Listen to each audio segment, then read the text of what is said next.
So let's talk about the Heath and Bernie show. Oh yeah, the Heath and Bernie Show.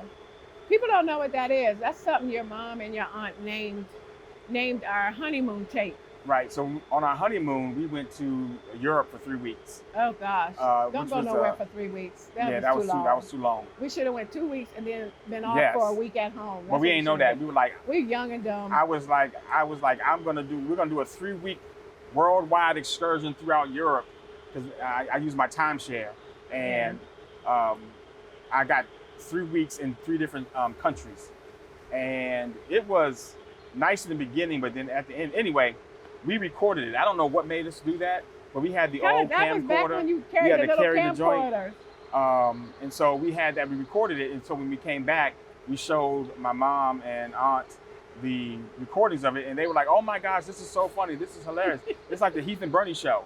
So they named it the Heath and Bernie show. So we are going to bring that back after 25 years. Yeah, we want to show from that time to the honeymoon till now, 25 years of the Heath and Bernie Show. So this is the Heath and Bernie Show 25 years later. Exactly. But we're going to continue this on because over the 25 years, we have assembled a large a group of people that we know and that we've worked with in the area of couple space, and we want to do something brand new for us and for people who follow us, just to show people like, hey, it's not all about bills, babies, and business. Right. You can focus on having fun and doing fun things together. And so doing fun trips like this is one of the things we want to show. We also did some reviews of TV shows about Marry Me Now, which was a TV show about a woman who asked a man to marry her. Yeah. So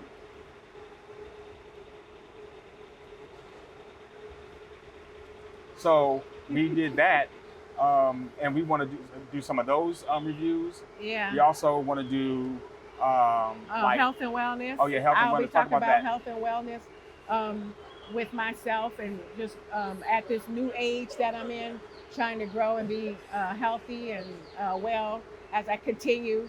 Oh, because of the whole, I need to back up. We're downsized because one of the things why we're downsizing also is because I'm going to be retiring in December, so I'll have more time to deal with the health. Not that anything is wrong with me, but I'm the type of person, I always try to be proactive because I've seen a lot in my family, and I'm just trying to be proactive of different things that I don't want to have. So I like to be on a journey of constantly working and running against a whole lot of stuff that I see that I don't want to come my way. So you talking about you want to be the CEO?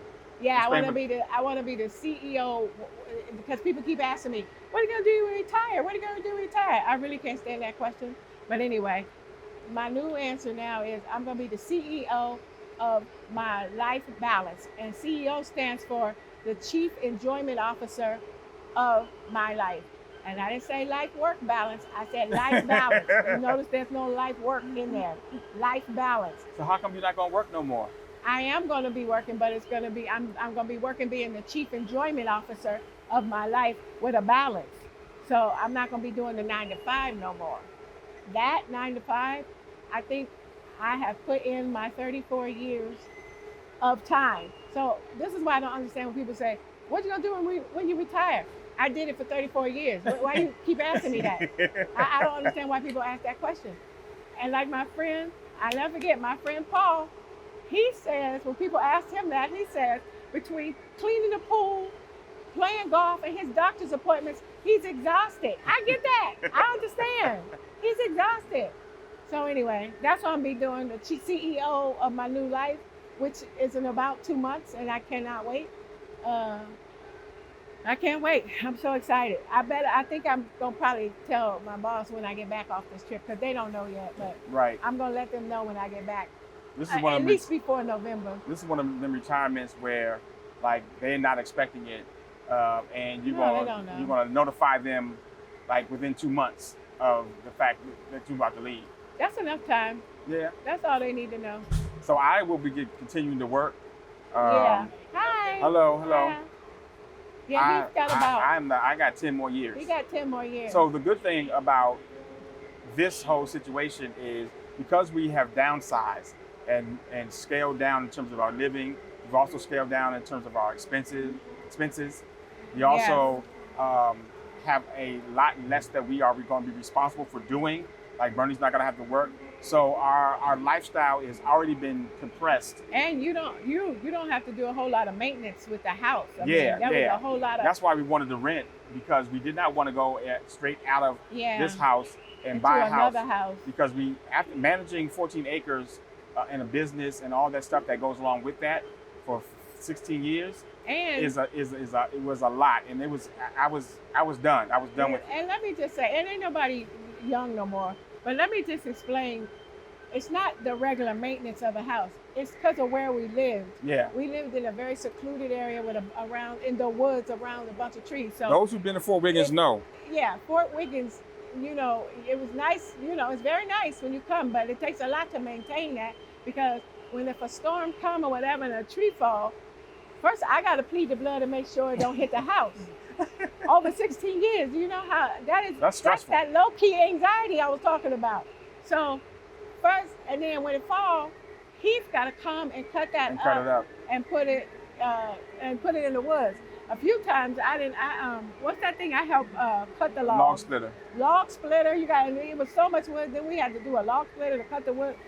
Break the wood up and put it in the woods. But it's a lot of work. So that's less time that he has to spend maintaining the outside and stuff of the house. Yeah. And getting back to the Heath and Bernie Show. Yes. The reason why we're starting it now, we're going to be starting it now, planning it now, is because we have now the time to do that. Yeah. We don't have all of the responsibilities. I'm really gonna have the time. Yes, especially Bernie gonna have the time. He's stupid. But that also, we're also gonna it's gonna be, I don't know if it's gonna be a podcast format or if it's gonna be a podcast, but I know we're gonna have some guests to come on the show with us and play some games. If anybody knows about me and Bernie, or particularly me, when it comes to game nights at Fort Wiggins, it wasn't a regular play taboo and categories. No, I made up all the games. Yeah, he always made them up. I either created them off the top or took a derivative of a game that exists and created something unique for what it is that we wanted to do, and they were always fun. I always had a good time with that. Yeah. So we want to play some games and stuff, and with some couples, and it still encourage and support couples who are trying to make their relationship better and improve their relationship and obtain and maintain a loving, trusting, successful relationship. That's been our vision and mission the whole time we've been doing the work that we've been doing with couples. So we're going to expand that and bring in the CEO lifestyle, if you will. Yes. Games and stuff.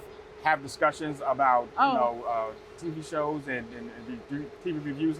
And then just some regular conversations about relationships and stuff like that. But it's gonna be fun. It's gonna be entertaining. And I want to say CEO. I got that from PaulSheperd. I was listening to a sermon he did, and he was talking about how people don't have balance in their life, and they need to be the CEO of their life, the Chief Enjoyment Officer. So shout out to PaulSheperd. PaulSheperd. Shout out. Yeah, I want to make sure I give him that credit. Okay. Yeah. I just like that term. I was like, that's what I'm going to tell folks. And they keep asking me, what do you got to do when you retire? Ugh.